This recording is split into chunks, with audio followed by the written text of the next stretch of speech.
श्री राधा कृष्णाभ्यां नमः। राधा कृष्ण की चरणारविंदों में शतकोटि नमन बंदन करते हुए मित्रों को, जिज्ञासुओं को, धर्म प्रेमियों को, ज्योतिष विज्ञान प्रेमियों को हर हर महादेव बम बम भोले नमः शिवाय। मित्रों, इस सौर जगत में और संसार पे अपना प्रभाव रखने वाले दो ग्रह हैं। यद्यपि चर्चा एक पर ही करनी है, लेकिन दो ग्रह हैं, उनमें काफी समानताएं हैं, ऐसा विद्वानों ने कहा। तो वो कौन है दो ग्रह जो जाने पहचाने 100 साल पुराने,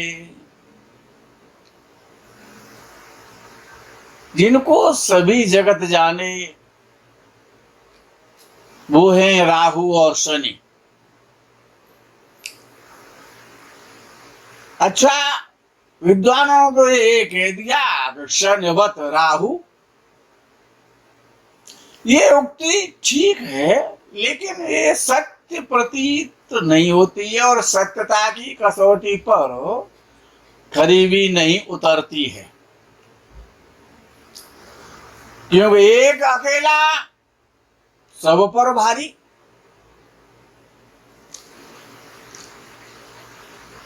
अकेला सब पर भारी, और राहु है सबसे बलशाली। अच्छा, बलशाली क्यों है कि जब राहु और केतु के मध्य में, और जब जो बाकी जो 7 ग्रह जब वो फंस जाते हैं तो उनको वो निगल जाता है और काल सर्प नाम का दोष बना देता है। इसीलिए अकेला राहु सब पर भारी, इतना बलशाली। अच्छा, दोनों, अच्छा दृष्टि तो दोनों की है, ऐसा तो है ना, दृष्टि दोनों के पास है। जब शनिदेव देखते हैं तो वो त्याग की दृष्टि होती है, और जब राहु देव देखते हैं तो वो तलाक की दृष्टि होती है। उसमें तलाक होता है और शनि की दृष्टि में त्याग होता है। एक त्याग का प्रतीक है और एक तलाक का प्रतीक है। अच्छा, तलाक के बाद तो फिर राग हो जाता है और फिर तलाक हो जाता है, तो बार बार तलाक होना और बार बार राग हो जाना, ये राहु का ही कारण है। अच्छा, ये जो राहु है, ये विद्वान ऐसा कहते हैं कि इसका निवास गोबर में है, इसका निवास गोबर में है, गोबर राहु है। अच्छा, वहां पर जब काफी चिंतन किया गया तो कुछ विद्वानों ने उसको स्पष्ट किया कि ये भैंस का गोबर नहीं है, ये गाय का गोबर है। अच्छा, गोबर में, गाय के गोबर में धर्मशास्त्र पुराण आदि भी ऐसा कहते हैं कि गाय के गोबर में लक्ष्मी जी का निवास है, और गोबर स्वयं राहु है, क्योंकि राहु गोबर का प्रतीक है। और वो कौन सा राहु गोबर का प्रतीक है? जो उच्च का राहु होता है या मूल त्रिकोण राशि का राहु होता है। ये जो राहु होता है, जैसे कि इस समय उच्च राशि का राहु चल रहा है,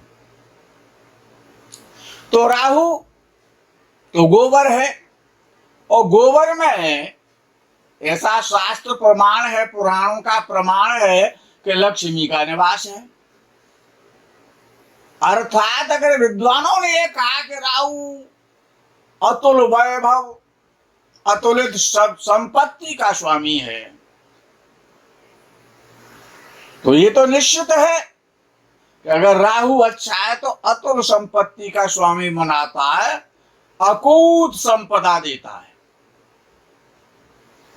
क्योंकि राहु गाय का गोबर है, तो गाय के गोबर में लक्ष्मी जी का वास है।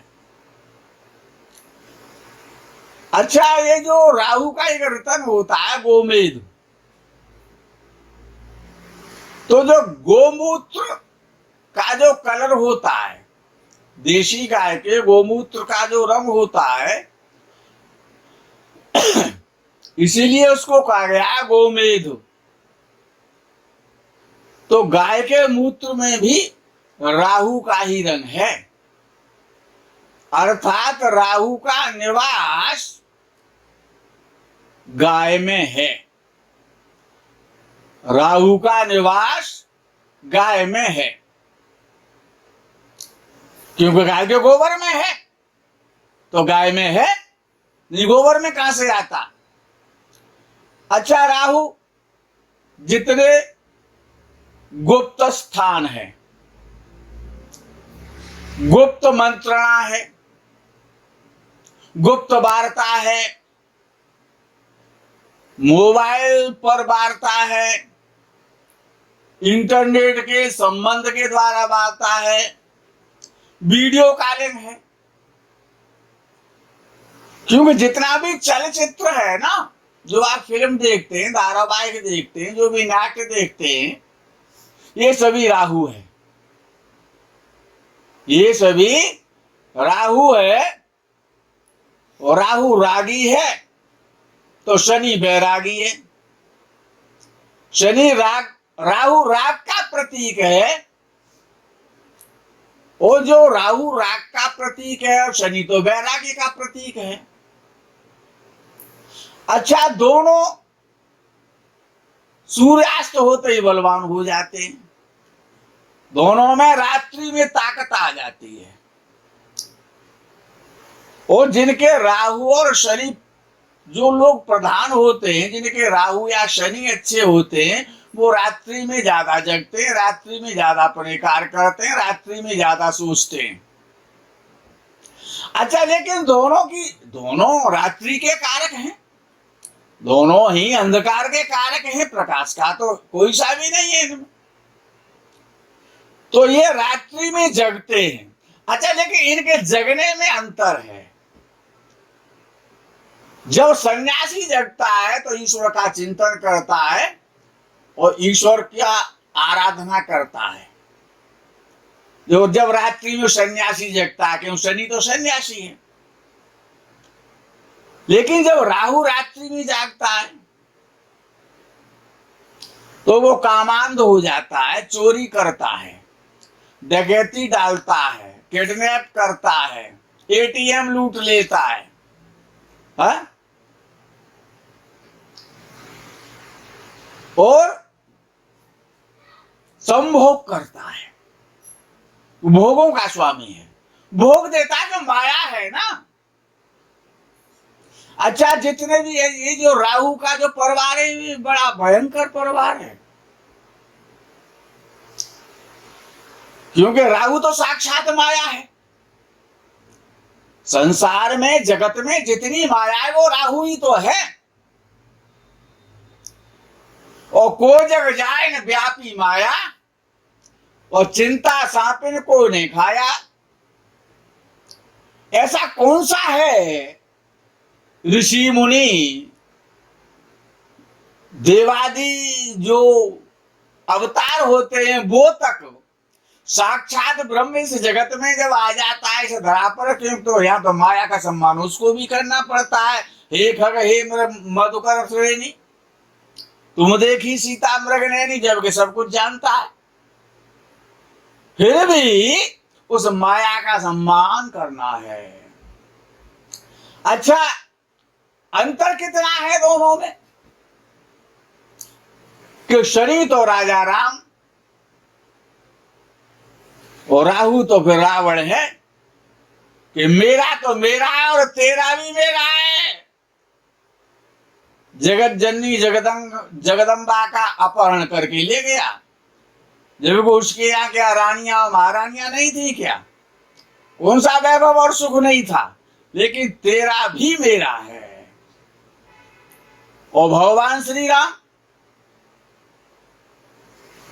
उन्होंने राज्य को ही त्याग कर दिया, वनवास स्वीकार कर लिया। ये है शनि का कार्य, सब कुछ त्याग देना।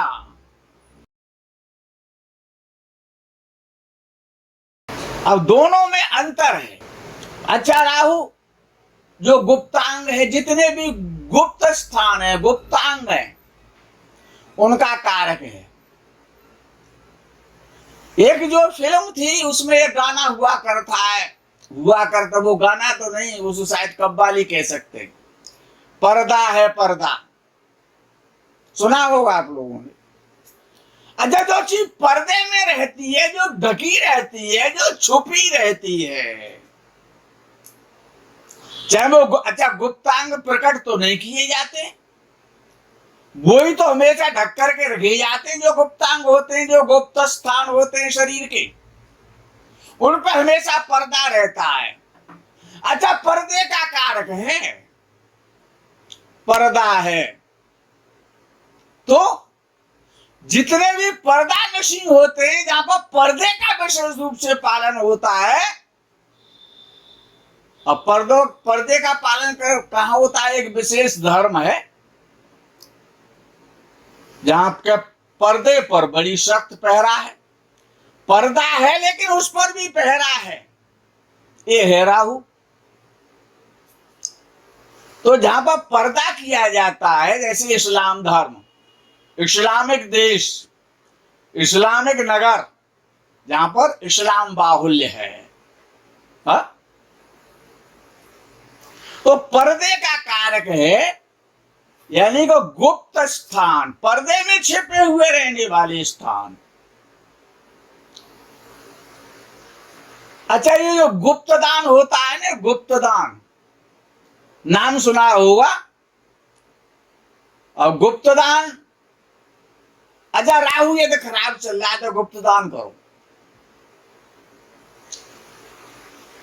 राहु यदि खराब चल रहा है तो गुप्त दान करो, लेकिन गिन के नहीं, गिन करके नहीं। तो फिर वो गुप्त दान कहां हुआ? तो आपको तो पता हो गया, वो फिर वो गुप्त कहां रहा? आपको तो पता हो गया, किसी को पता हुआ ना हुआ। यानी कि भगवान को पता हो, राहु को पता हो, लेकिन आपको भी ना पता हो कि मैं क्या गुप्त दान कर रहा हूं। यदि आपको गुप्त दान, अच्छा गुप्त दान भी करने का जो विधा है वो बड़ी अलग है। अब तो गुप्त दान जो है, वो जो भी दान पात्र होते हैं उनमें लोग करते हैं। अच्छा, ये दान भी बहुत प्रकार के हैं, उनमें गुप्त दान राहु के लिए है। एक कन्यादान भी है, एक भूमि दान भी है, एक गोदान भी है, अब तो देहदान भी है, शरीर का दान। और ऐसा नहीं है देहदान आज शुरू हुआ है, महर्षि दधीची ने भी देहदान किया था, लेकिन उन्होंने परोपकार के लिए किया था। खैर वो विषय अलग है। तो गुप्त दान करो। अब राहु कभी सीधा तो चलता नहीं, हमेशा बकरी चलता, टेढ़ा चलता। तो गुप्त दान का मतलब है कि यदि आप किसी नदी को पार कर रहे हैं वाहन से या पैदल, और किसी पुल पर हो करके, क्योंकि राहु जो है वो पुल है, नदियों के जो किनारे हैं, जो नदी का जो किनारा होता है, जहां पर लोग बैठते हैं और स्नान करते हैं नदी किनारे पर, वो राहु नदी का किनारा है। इधर आपका राहु खराब है, राहु खराब चल रहा है। जैसे कि अभी आपने देखा होगा कि बॉलीवुड में और दो हीरोइन थी, एक तो तुला राशि की और एक मिथुन राशि की। अब राहु दोनों का खराब, राहु दोनों का खराब। और मिथुन राशि वाली जो महिलाएं, उनके राहु ने तहलका मचा दिया, बड़ा तोड़ फोड़ हुई थी उसमें, बताते हैं। उनका राहु तो 12वां चल रहा है, तो क्या करेगा, यही तो करेगा। और एक अच्छा, राहु जो है वो शव का कारक है, मुर्दे का, मृत्यु के बाद का कारक है। जब भी तो उसको प्रेत योनि मिलती है, प्रेत कहा गया है, तो वो मरने से पहले तो नहीं मिलती है, मरने के बाद मिलती है। तो राहु मुर्दे का कारक है, शव का कारक है, शव स्थान का कारक है, मुर्दा घरों का कारक है, मोर्चरी का कारक है। ये तो कोई किसी की मृत्यु हो गई है, आप उसे जानते या नहीं जानते, उस पर धूम्र कलर की, धुएं जैसे कलर की एक चादर जाकर के जरूर डालना। यदि आपका राहु खराब चल रहा है या कुंडली में खराब है, क्यों राहु का धूम्र कलर है, धुएं जैसा रंग का होता है राहु, प्योर काला नहीं है, धूम्र वर्ण कहा गया है उसे, धुएं जैसा कलर है। तो ऐसा आप उस मुर्दे पर अगर कोई अच्छी सी सुंदर सी एक चादर ला करके डालेंगे, और जहां जहां पर भी आपको ऐसा अवसर मिले, इस अवसर को निकलने मत दो। उस पर मुर्दे पे एक चादर डालो, ससम्मान शमशान घाट तक जाओ, लेकिन मुर्दे को जलता हुआ मत देखो। सारे क्रियाक्रम देख लो, लेकिन मुर्दे को बिना जले देखते हुए और आराम से निकल आओ, तभी तक राहु है। और जब वो जलने लगा, फिर वो राहु नहीं है, क्यों राहु तो कब्रिस्तान में है, जहां पर मुर्दे दफनाए जाते हैं, गाड़े जाते हैं, जभी तो इस्लाम का कारक है। वहां पर शव को, मुर्दे को, डेड बॉडी को जलाया नहीं जाता, उसको गाढ़ा जाता है। तो जो कब्र होती है, कब्र में राहु का वास है, कब्र पर राहु का वास है। और जहां पर ये जितने भी पीर स्थान होते हैं, कब्रस्तान होते हैं, जितनी भी ये समाधियां होती हैं, शनिवार और बुधवार को उस समाधि पर सूर्यास्त के बाद दीप जलाने से भी राहु प्रसन्न होता है। और जो गंगा जल होता है शौचादि के बाद का, ऐसा नहीं है कि अब नहीं होता है, शौचादि तो अब भी करते हैं लोग। तो जो शौचादि के द्वारा बचा हुआ जो जल होता है शौचालय में, अगर उस जल को, और बबूल के वृक्ष पर, जो बबूल का वृक्ष होता है, कीकड़ का वृक्ष होता है, 2 प्रकार के ये बबूल है। बबूल तो यद्यपि कई प्रकार के हैं, लेकिन ये 2 प्रकार के ज्यादा महत्वपूर्ण माने जाते हैं, कि दोनों ही कांटेदार होते हैं। तो वो बचा हुआ जल यदि आप बबूल या कीकड़ के पेड़ पर नित्य डालते हैं, राहु इतना प्रसन्न होता है, इतना प्रसन्न होता है, इतना प्रसन्न होता है कि जीवन ही बदल देता है। तुलसीदास ने यही तो किया था, तुलसीदास ने यही तो किया था, जब भी तो राहु प्रसन्न हुआ था। तो राहु क्या है कि कब्रिस्तान का मालिक है, तो कब्र पे जाकर के, जहां पर समाधियां होती हैं, उन पर अगर आप जाकर के समाधि की सफाई करते हैं, उस पर दीप जलाते हैं, तो राहु प्रसन्न होगा। अच्छा, राहु तहखाना है, झील है, तालाब है, और चरित्रहीनता भी है। राहु को प्रसन्न करना है तो किसी भी नदी के ऊपर से आप जब गुजरते हैं, उसके पुल से गुजरते हैं, तो जो गोल वाला जो सिक्का आता है, जो पुराने जमाने में चला करता था, जिसमें एक सुराख होता है अंदर, ये गोल वाला सिक्का कहते आए, उस गोल वाले सिक्के को अपने ऊपर 7 बार क्लॉकवाइज घुमा करके और पीछे को नदी में डाल दो। आगे डालने वाला नहीं है, राहु तो पीछे देखता है ना, बकरी चलता है। अच्छा, जो व्यक्ति टेढ़ी बात करता है, टेढ़े रास्तों पर चलता है, टेढ़े काम करता है, टेढ़ा ही बोलता है, टेढ़ा ही चलता है, हमेशा टेढ़ा ही टेढ़ा दिखाई देता है, हा? वो बड़ा बुद्धिमान होता, बड़ा कलाकार होता, बड़ा राजनीतिक होता, बड़ा। अच्छा, ये जो कूटनीति, अच्छा नीति तो 4 प्रकार की थी पहले, अब तो कूटनीति भी हो गई है। एक तो सामनीति थी, और एक दामनीति थी, एक दंड नीति थी और एक भेद नीति थी। तो पहले राहु को भेद नीति का कारक माना गया है, शनि तो दंड नीति का कारक है, और बृहस्पति शुक्र शाम और दाम के। अब एक 5वीं नीति हो रहा कूटनीति, वो है राहु, प्योर शुद्ध राहु है, जिसे कहते हैं कूटनीति। भेद नीति में से पैदा हो गई कूटनीति, जिसमें छल भी हो और कपट भी हो। अच्छा, जिसका राहु अच्छा होता है उसका first impression is the last impression होता है।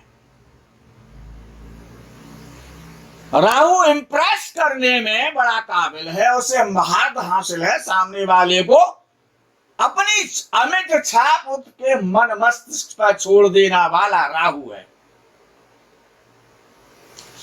अच्छा, मूर्ति खंडन करता, मूर्ति पूजक नहीं है, बुत परस्त नहीं है राहु, बुत परस्ती नहीं करता है राहु,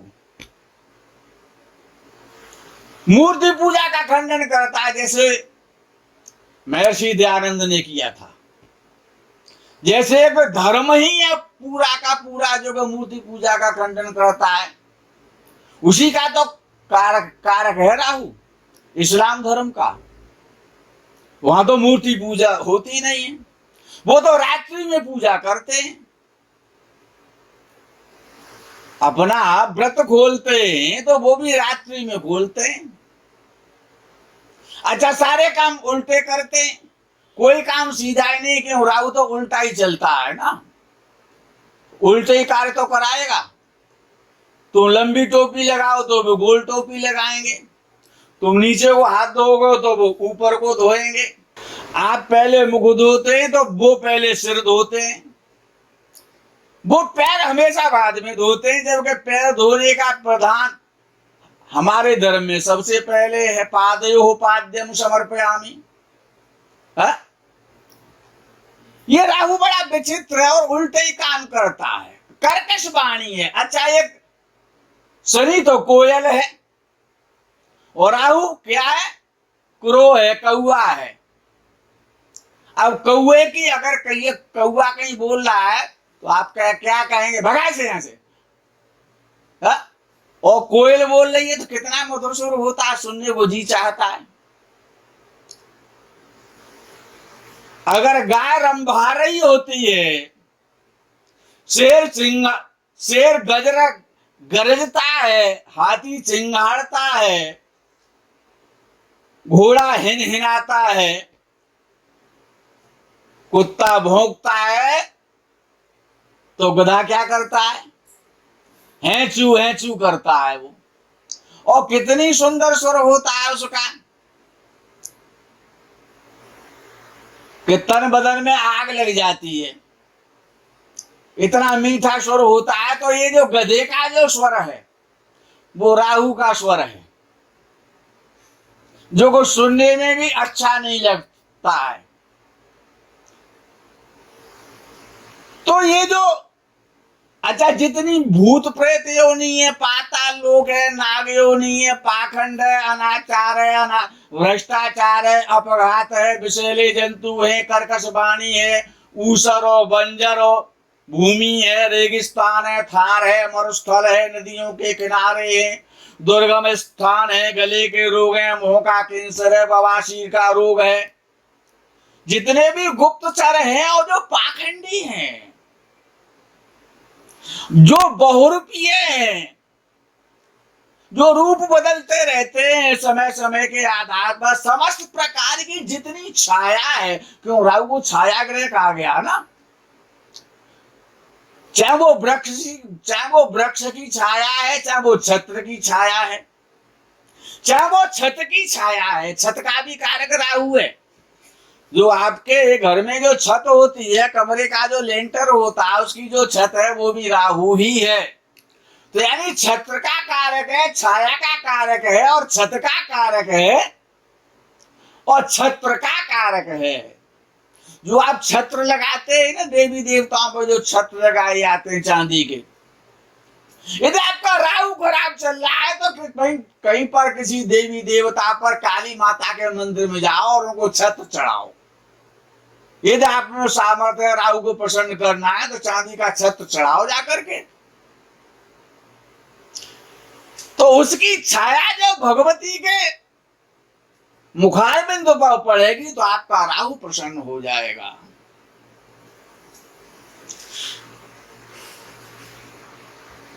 मकान की छत है, अगर आपके पास खाली समय, और रात्रि के समय, विषय यहां है कि रात्रि के समय खाली छत पर, आकाश की छत के नीचे जाकर के बैठ जाओ।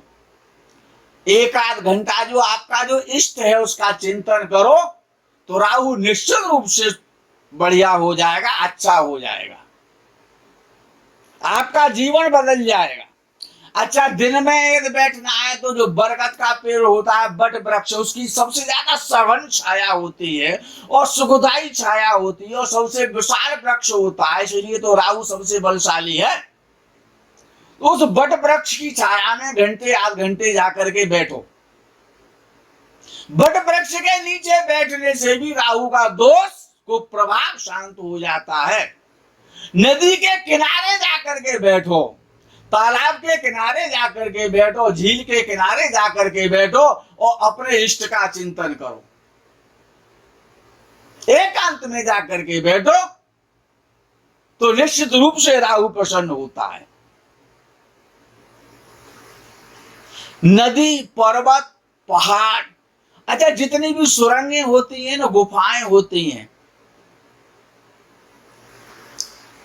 यदि आपका कोई ऐसा रूम है जो को बंद रह सकता है, जिसमें आप घंटे आध घंटे जाकर के योग करें, चिंतन करें, ओम की ध्वनि करें, किवाड़ बंद करके करें, और उसमें प्राय अंधकार ही रहे, और आप उस रूम में जाकर के ब्रह्म मुहूर्त में बैठे घंटे आध घंटे और ईश्वर का एकांत में चिंतन करें, तो निश्चित रूप से आपका राहु प्रसन्न होगा। क्यों? राहु गुप्त स्थानों का, बंद स्थानों का, गुफाओं का। अच्छा, ये जो सपेरा होता है ना, सपेरा, वो भी राहु का ही प्रतीक है। वो तो सांपों को पकड़ता है और वो बीड़ा बजाता है। तो बीड़ा की जो धुनी है, जो बीड़ा से जो धुनी निकलती है, वो राहु है। उस बीड़ा की धुनी पर नाद रीज तन देत मृग नर धन हेत समेत, और बे मनस पशुते अधिक रीजे कछ नहीं देत। यानी कि जो बीड़ा की जो धुनी है, उससे जो शिकारी होते हैं वो हिरण को पकड़ लेते हैं, उसकी ध्वनि पर वो खिंचा चला जाता है, उसके साथ विश्वासघात हो जाता है। तो राहु विश्वास का प्रतीक है। जो शब्द जाल है, जो इंद्रजाल है, जितना भी अनाचार है, भ्रष्टाचार है, पापाचार है, मोह है, माया है, पाखंड है, लोभ है, स्वार्थ है, ये सब क्या है? ये सब राहु है। अच्छा, जो शनि तो समय से खाता है, और थोड़ा खाता है और सुपाच्य खाता है, लेकिन राहु क्या खाता है? वो तो मीट खाता है। अब दोनों में अंतर इतना है कि एक गंगा जल पान करके खुश होता है, गंगा में गोता लगा के खुश होता है, और दूसरा जाकर के मदरा में गोता लगा के मदरालय में खुश होता है। अंतर इतना है, राहु तो मदरा पान करके खुश होता है और शनि गंगा स्नान करके प्रसन्न होता है। अच्छा, जो लोग हर समय कुछ न कुछ खाते ही रहते हैं, जो लोग हर समय कुछ न कुछ खाते ही रहते हैं, उनका राहु या तो द्वितीय भाव में होता है या फिर वृषभ राशि में होता है, या फिर वो दशम भाव में भी देखा जाता है कभी कभी। लेकिन वृषभ राशि में राहु हो या द्वितीय भाव में राहु हो तो क्या खाएगा? गुटखा खाता रहेगा, कुछ नहीं है तो कुछ न कुछ खाने को चाहिए ना। तंबाकू खाता रहेगा, तंबाकू खाने वाले, खैनी खाने वाले, गुटखा खाने वाले, जर्दा खाने वाले, पान खाने वाले, ये जो खाते हैं अर्थात वो राहु है जो हर समय खिला रहा है, यानी ये राहु प्रधान व्यक्ति है, इसका राहु बलवान है। क्यों? कि राहु निगलता है और शनि चबा चबा के खाता है। आपने अजगर देखा है? अजगर ही तो राहु है, वो तो निगल जाता है। मगरमच्छ, अच्छा, राहु एक ऐसा ग्रह है कि वो चबाता नहीं है, वो तो निगल जाता है। राहु जीवित खाता है, उच्च का राहु जीवित खाता है और नीच का राहु मरा हुआ खाता है, सड़ा हुआ खाता है, गला हुआ खाता है। लेकिन उच्च का राहु तो जीवित ही निकल जाता है, शेर भी मार के अपने शिकार को खाता है, मरने के बाद खाता है, उसे पहले मार देता है। लेकिन राहु तो जीवित ही खाता है, जीवित ही निकल, खाने का जरूरत नहीं है। मगरमच्छ किसी को क्या चबाता है क्या? वो तो नहीं चबाता है। अजगर किसी को चबाता है? अच्छा, सांप मेढक को चबाता है कि निगलता है? राहु इतना भयंकर है कि वो जीवित निकल जाता है और शेर फिर भी चबा के खाता है, मार के खाता है, मरा हुआ खाता, लेकिन वो तो जीवित ही निकल जाता है। तो राहु से संबंधित जो पदार्थ हैं, जो चीजें हैं, यदि राहु को प्रसन्न करना है तो जो सुअर होता है ना, सुअर प्योर राहु है, शुद्ध राहु है वो। तो सुअर को बाजरा खिलाओ, मक्का खिलाओ, बासी रोटी खिलाओ, जाकर के बासी रोटी खिलाओगे, मक्का और बाजरा खिलाओगे। अच्छा, सुअर को तो कुछ भी खिला दो, सुअर को तो मिठाई खिला दो या फिर सड़ा हुआ मांस खिला दो बदबूदार, उसे तो कोई दिक्कत नहीं है।